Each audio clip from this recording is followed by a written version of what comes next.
Chosen one, stop whatever you are doing right now and read what I am about to say very carefully. Not because I want your attention, because something happened in the heavenly realm recently that directly involves you, and if you do not understand what it was, you will spend the rest of your life misreading the signs of what is already in motion. I need you to do something before I continue. Place your hand on your chest, right now. Feel your own heartbeat, not to check if you are alive. You already know you are alive.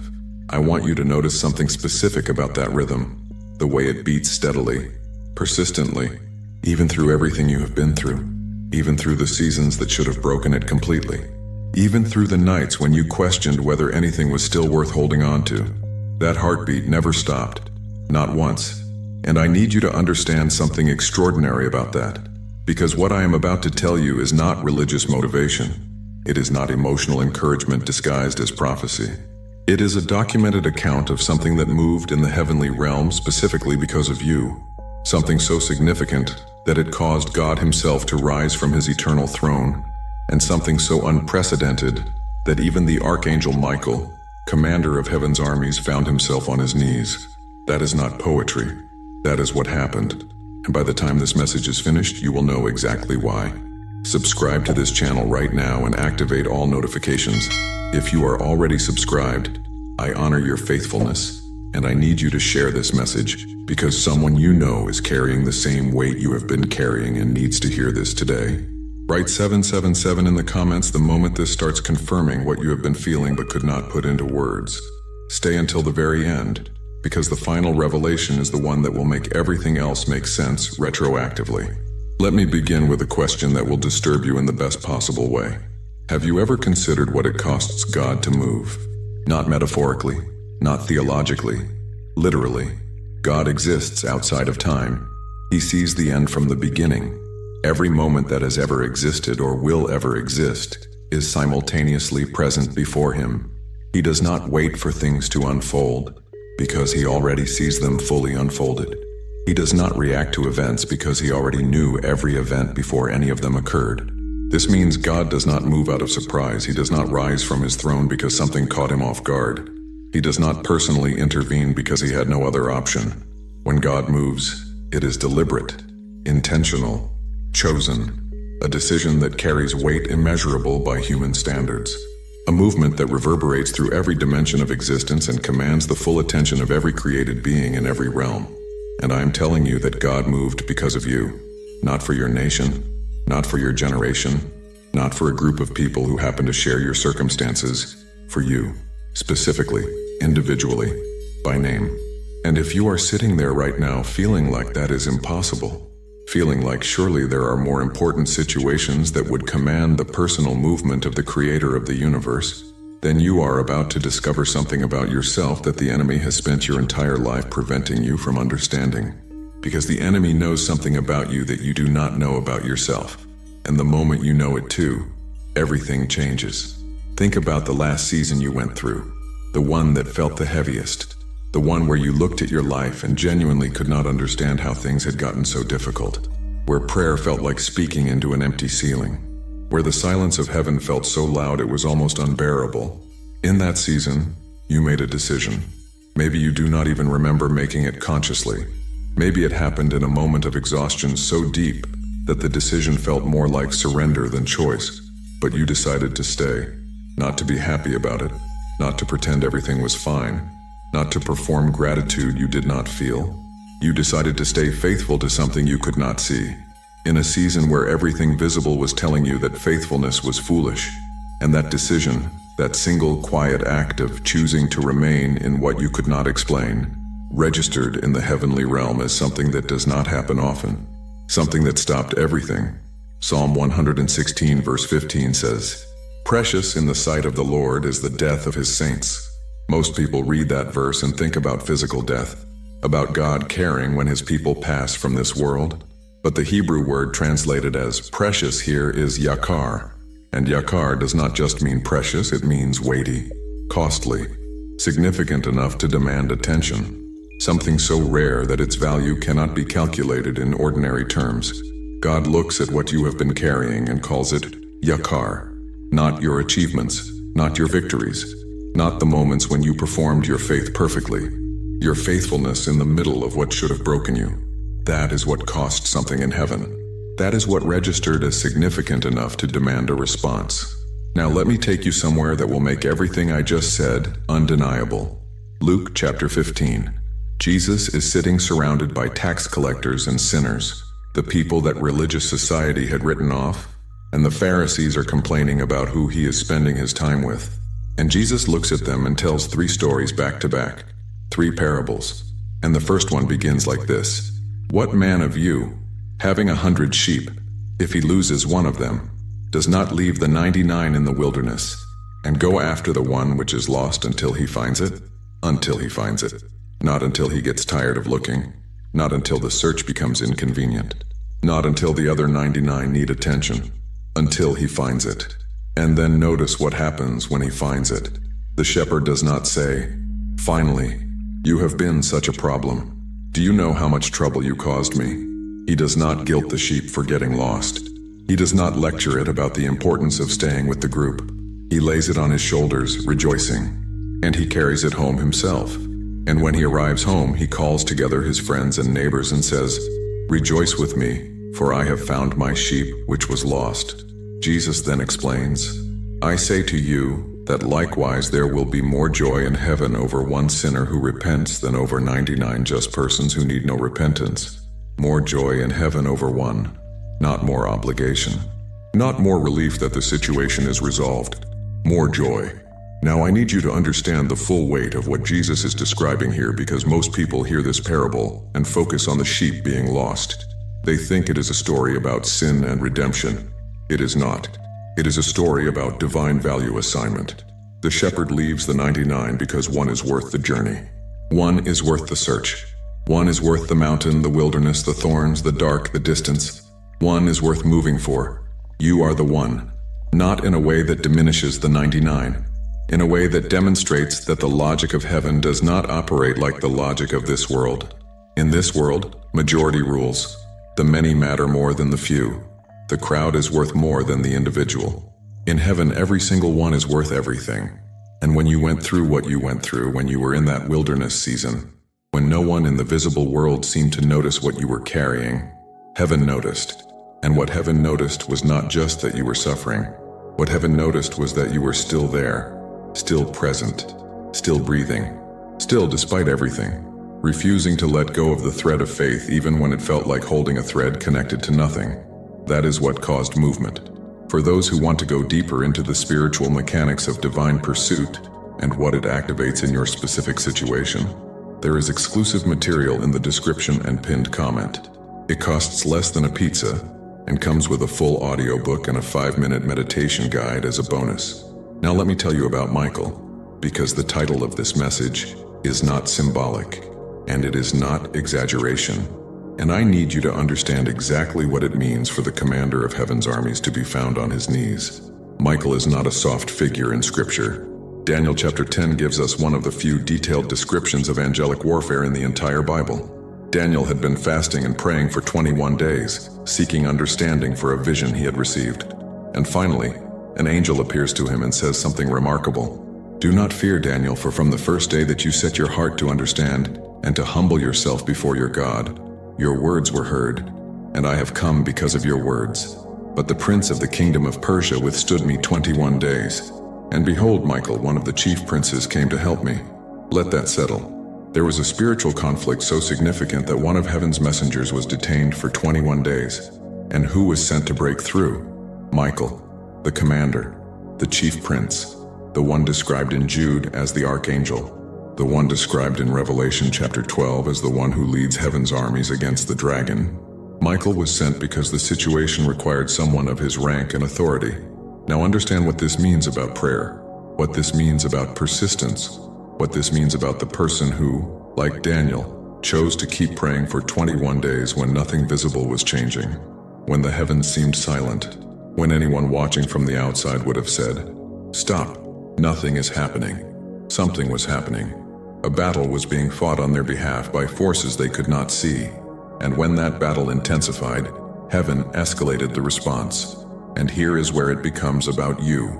Think about the prayers you have prayed that seemed to go nowhere, the requests you made that were met with silence, the moments you cried out and felt like your voice was dissolving into emptiness before it reached anything. You thought nothing was happening. You were wrong. What you interpreted as divine silence was not absence. It was battle. Something was being contested on your behalf in a realm you do not have access to see. Forces were in conflict over the very outcomes you were asking for, and the silence you experienced was not God ignoring you. It was God deploying. And I want to ask you something that is going to feel uncomfortable. How many times did you keep praying anyway? How many times did you return to a prayer that had not been answered yet? Not because you had evidence that it would be answered, but because something inside you could not stop. Something inside you kept returning to the throne even when the throne seemed empty, even when logic said to move on, even when everyone around you had a perfectly reasonable explanation for why you should stop expecting. That is not stubbornness. That is not denial. That is something functioning inside you that the Bible describes as the intercession of the Spirit. Romans chapter 8, verse 26. Likewise, the Spirit also helps in our weaknesses. For we do not know what we should pray for as we ought, but the Spirit Himself makes intercession for us with groanings which cannot be uttered. Groanings which cannot be uttered. There are prayers you have prayed that were not fully formed in your mind but were fully understood in heaven. There are longings you carried that you could not put into words but that were heard with perfect clarity by the one who created language itself. The Spirit was praying through you when you did not know what to pray. And those prayers, those inarticulate groanings, those wordless returns to a throne you kept approaching even when you felt unworthy to approach it, those are the prayers that activated something. Not because you performed your faith correctly, because you persisted in your weakness. And persistence in weakness in biblical language has a specific name. It is called prevailing. Genesis 32. Jacob at the Jabbok River. The night before he is supposed to face his brother Esau, the man he wronged years earlier, the man who once swore to kill him. Jacob is terrified. He sends everyone ahead. He is alone. And then a man appears and wrestles with him until the breaking of day. The man, who is clearly a divine figure, says, "Let me go, for the day breaks." And Jacob answers with something that should give you chills. "I will not let you go unless you bless me. I will not let you go." Not, "I release you. I trust your timing. I surrender my expectations. I will not let you go." And the divine figure does not rebuke Jacob for his desperation, does not lecture him about improper spiritual posture, does not tell him that his grip is inappropriate. He blesses him, and then he does something even more significant. He changes his name. "Your name shall no longer be called Jacob, but Israel. For you have struggled with God and with men, and have prevailed." You have prevailed. Not you have been patient. Not you have been surrendered. Not you have been graceful. You have prevailed. There is a kind of wrestling that heaven does not rebuke. There is a kind of desperate grip that is not lack of faith but is itself the most profound form of faith. The faith that says, "I am not leaving this encounter without something changing." The faith that holds on not because it is certain of the outcome but because it cannot bring itself to let go. You have been doing that kind of wrestling, and heaven has been watching. Now I need to tell you about the moment God left the throne. Not metaphorically. In one of the most startling passages in all of Scripture, Isaiah chapter 6, the prophet Isaiah sees the Lord sitting on a throne, high and lifted up, and the train of his robe fills the temple. Seraphim are flying above him, each one covering their faces and their feet, crying out, "Holy, holy, holy is the Lord of hosts. The whole earth is full of his glory." The seraphim cover their faces, even beings of pure divine fire, beings who have existed in the direct presence of God, cover their faces, because the holiness, the weight, the gravity of what sits on that throne is something that even they cannot fully behold. And then Isaiah says, "Then I said, Woe is me, for I am undone, because I am a man of unclean lips, and I dwell in the midst of a people of unclean lips. For my eyes have seen the King, the Lord of hosts." Isaiah encounters the full weight of divine holiness, and it undoes him. He does not feel encouraged. He does not feel motivated. He feels the complete impossibility of his own condition in the presence of what is fully holy. And here is where the story turns. One of the seraphim flew to him, and this seraphim had in his hand a live coal which he had taken with the tongs from the altar. And he touched Isaiah's mouth with it and said, "Behold, this has touched your lips. Your iniquity is taken away, and your sin purged. Then God said, Whom shall I send, and who will go for us? And Isaiah said, Here am I. Send me. The coal from the altar, the purging of what made Isaiah feel unworthy, the direct address from the throne, the invitation to carry a message. None of that happened while Isaiah was performing perfectly. It happened while Isaiah was undone, while he was at his lowest, while he was the most aware of everything that should disqualify him, while he had no argument left about why he deserved the encounter. It was in that undone state that the seraphim moved, that the coal was brought, that the purging happened, that the question from the throne was asked directly to him. Heaven did not wait for Isaiah to fix himself before approaching him. Heaven approached him in his unfixed state and did the fixing itself. Let me ask you something. Have you been waiting to feel worthy before you expect something to move in your life? Have you been measuring your faith by how undamaged it appears and concluding that it is not strong enough to produce results? Have you been looking at where you are and deciding that what you need is improvement before invitation? You have it backwards. The invitation does not come after you become worthy. The worthiness comes through the encounter with the one who issues the invitation. You do not fix yourself and then get approached by heaven. Heaven approaches you in your unfixed state, and the encounter itself produces the fixing. That is not theology. That is what the text says.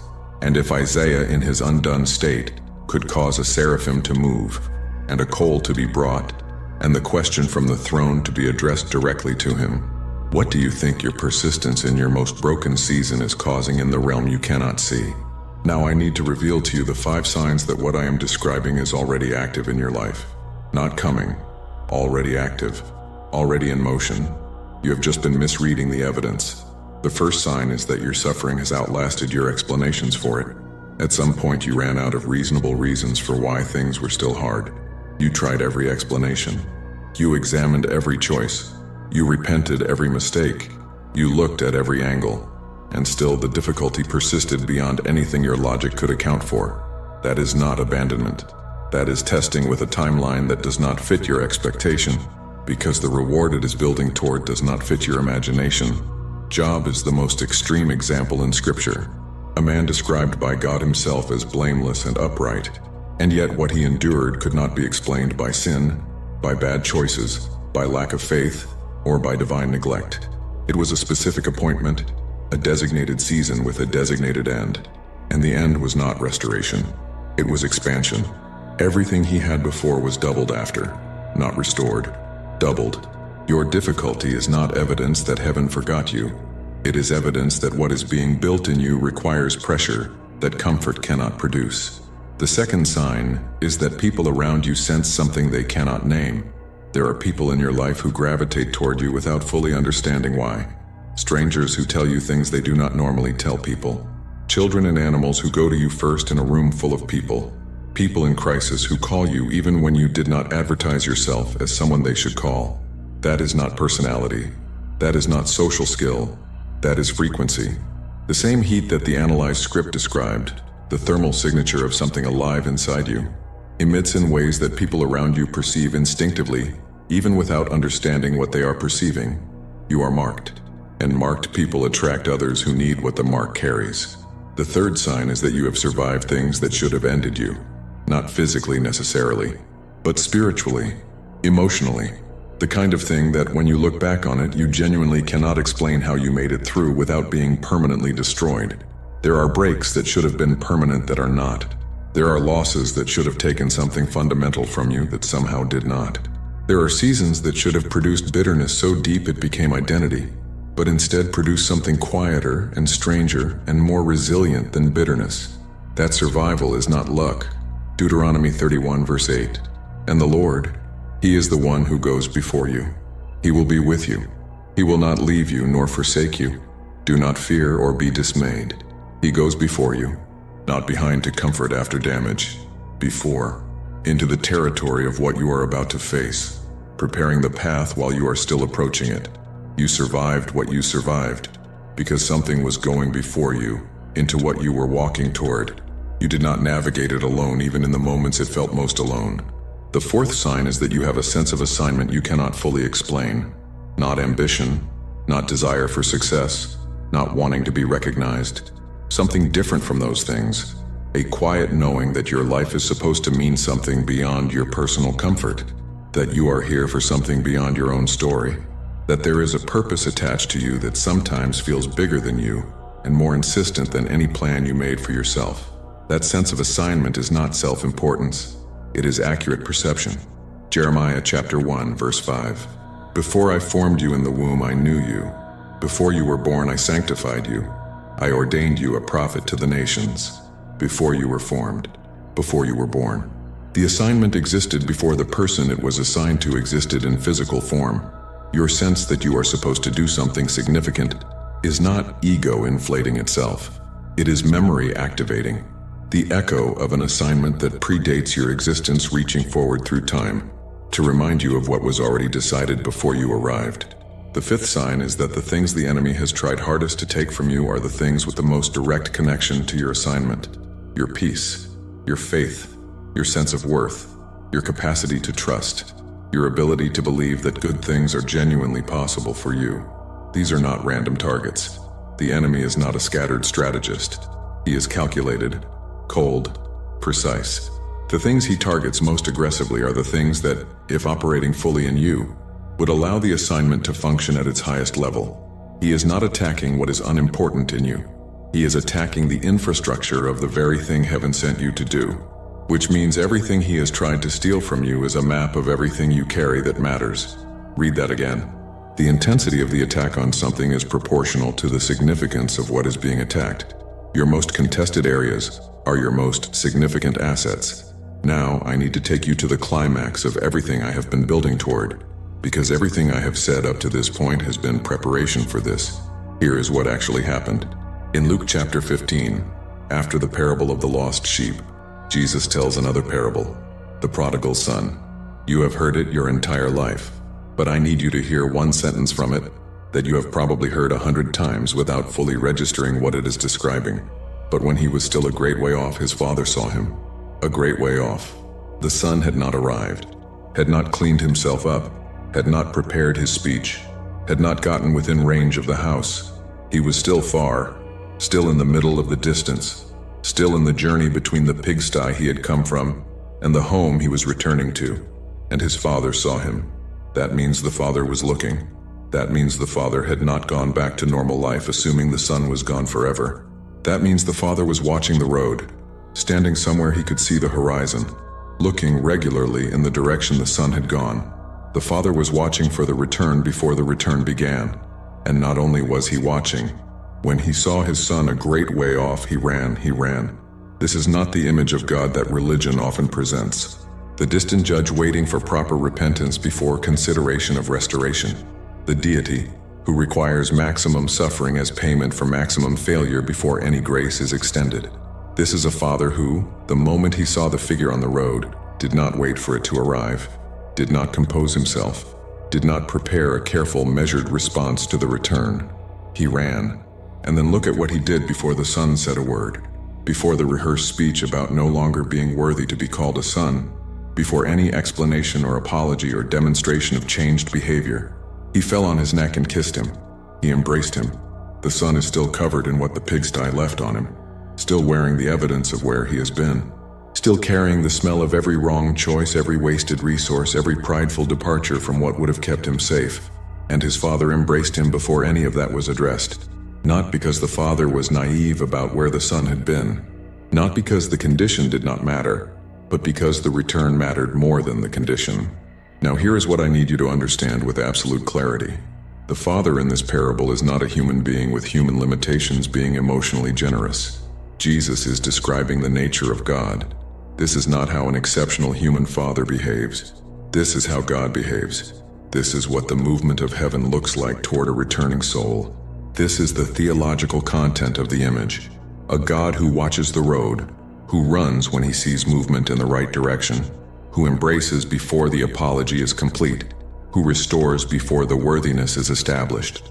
That is the God to whom you have been praying. That is the God who has been watching the road.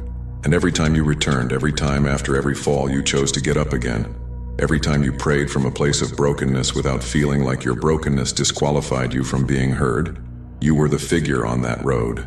And he was running. You did not see it because you were looking down. You were focused on the distance you still had to cover, on the condition you were still in, on everything that made you feel like the return was insufficient or too late or disqualified by too many departures. But while you were looking down at your feet, a Father was covering ground. Now let me tell you what this means for what is in front of you. Ezekiel chapter 34, verse 16. I will seek what was lost and bring back what was driven away. Bind up the broken and strengthen what was sick. Seek, bring back, bind up, strengthen. These are active verbs. Present tense. The work of restoration is not passive. It is not waiting for you to fully recover before beginning.